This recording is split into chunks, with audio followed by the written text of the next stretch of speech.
Hello दोस्तों, नमस्कार। आप सभी का Balaji medical and nursing institute के इस डिजिटल प्लेटफॉर्म पर मैं फिर से स्वागत करता हूं। ये वीडियो काफ़ी अच्छी और खुशखबरी के साथ होने वाली है। जो राजस्थान चिकित्सा विभाग और अलग डिपार्टमेंटों के अंदर CSR रूल 2022 के तहत जो कॉन्ट्रेक्चुअल भर्तियाँ होती हैं, जिसके अंदर कभी बोला जाता है कि 2 साल में परमानेंट होगी, कभी बोला जाता है 3 साल में, कभी बोला जाता है 5 साल में, कभी 7 साल का बोला जाता है। तो हमेशा जो कैंडिडेट होते हैं, है ना, उनके डाउट यही रहता है कि क्या हम जॉब लगने के बाद परमानेंट होंगे कि नहीं होंगे, क्योंकि स्टार्टिंग सैलरी 20,000 रुपये, 30,000 रुपये, 15,000 रुपये होती है, ताकि परमानेंट होंगे कि नहीं होंगे।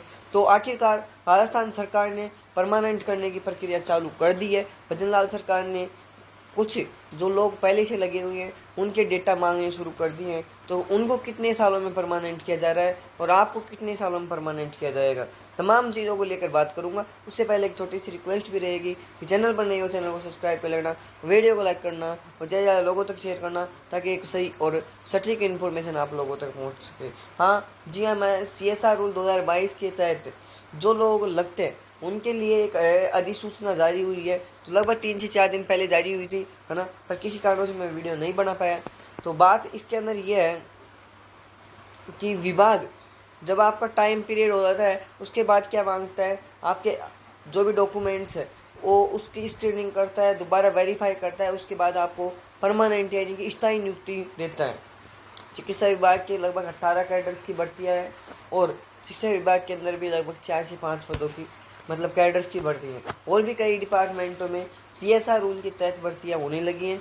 तो हमेशा डाउट रहता है कितने सालों में परमानेंट किया जाता है, कब किया जाता है, तमाम चीज़ों को लेकर बात करेंगे। है तो आज हम चिकित्सा विभाग के लेकर बात करेंगे, क्योंकि हम चिकित्सा विभाग से रिलेटेड भर्ती के बारे में जानकारी देते हैं।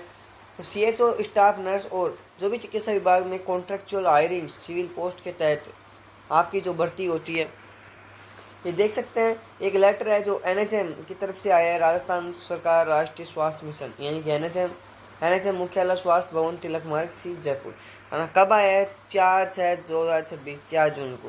ठीक है। इसमें क्या है, तो रेगुलर अपॉइंटमेंट 2026 के लिए आया है। इसमें साफ साफ लिखा हुआ है, मुख्य चिकित्सा एवं स्वास्थ्य अधिकारी समस्त जिले राजस्थान, यानी कि सभी जिले के CHO और PMO ऑफिसों के पास, अधिकारियों के पास गया है लेटर, है ना, जो जिला चिकित्सा अधिकारी होते हैं, है ना।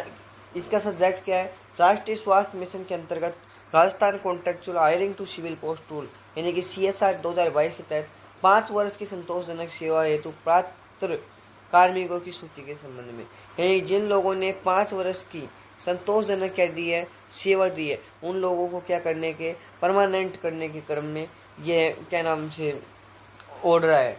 आगे क्या लिखा हुआ है? उपयुक्त विषय अंतर्गत लेखक की राष्ट्रीय स्वास्थ्य मिशन के अंतर्गत राजस्थान CSR रूट के तहत 5 वर्ष की जो जिन लोगों ने CSR के तहत संतोषजनक सेवा दी है, उन कार्मिकों की सूची निम्न प्रारूप में 3 कार्य दिवस में ईमेल ID cohrd@nrhm.yahoo.com पर सॉफ्ट कॉपी एवं हार्ड कॉपी भिजवाया जाना सुनिश्चित करें।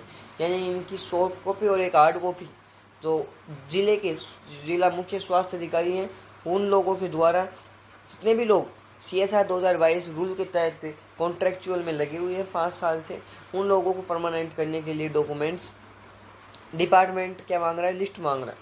इसके अंदर क्या क्या भेजना है? CHM ऑफिस से आपका नाम, संविदा, पद नाम यानी कौन सी पोस्ट पर हो, पद के लिए निर्धारित आपके जितना सैलरी है, ठीक है। और 2026-27 के अंदर आपकी 5 वर्ष की सेवा अगर 1/4/2026 तक अगर हो रही है, तो आपको इसके अंदर क्या किया जाएगा, शामिल किया जाएगा। और इसके अलावा 1/4/2026 तक जिन लोगों को 2 वर्ष की छूट दी है ना, जो बजट घोषणा में मान ली मुख्यमंत्री भजनलाल जी ने दी थी कि अब 3 साल में परमानेंट करेंगे, है ना, तो उसके संबंध में भी लिखा हुआ है। इसके अलावा प्रपत्र नंबर 2 में प्रपत्र 1 के कॉलम संख्या 4 के पात्र कार्मिकों का विवरण लिखना है, जिसमें राज हेल्थ पोर्टल के अनुसार लिखना है, जिसमें राज हेल्थ पोर्टल के अनुसार एम्प्लॉय ID, कार्मिक का नाम, आपका पोस्ट का नाम, है ना, आपकी जो सैलरी कैटेगरी आपकी क्या है, और CSR 2022 के तहत आपने कुल सेवा अवधि कितने वर्षों में की है, वो भी आपकी लिखना है। इसके बाद कार्मिकों की वही कार्मिक का नाम, है ना, कार्मिक की आईडी और कार्मिक की एज वगैरह ये लिखनी है। संतोष कुमार गोयल हैं जो स्पेशल ड्यूटी ऑफिसर हैं एनएचएम डिपार्टमेंट। पात्र कार्मिकों की सेवाओं की गणना 3 वर्ष की सेवा अवधि 2022 से पूर्व को 1 वर्ष मानकर की जाएगी और शेष 2022 के कार्यग्रहण के पश्चात 1 वर्ष की अवधि 1/4/26 को आधार मानते हुए 1 वर्ष की सेवा मानी जाएगी। यानी कि कहना ये चाह रहा है कि जिन लोगों का चयन 1/4/26 के बाद हुआ है ना, उनका तो एक ईयर में ही काउंट होगा।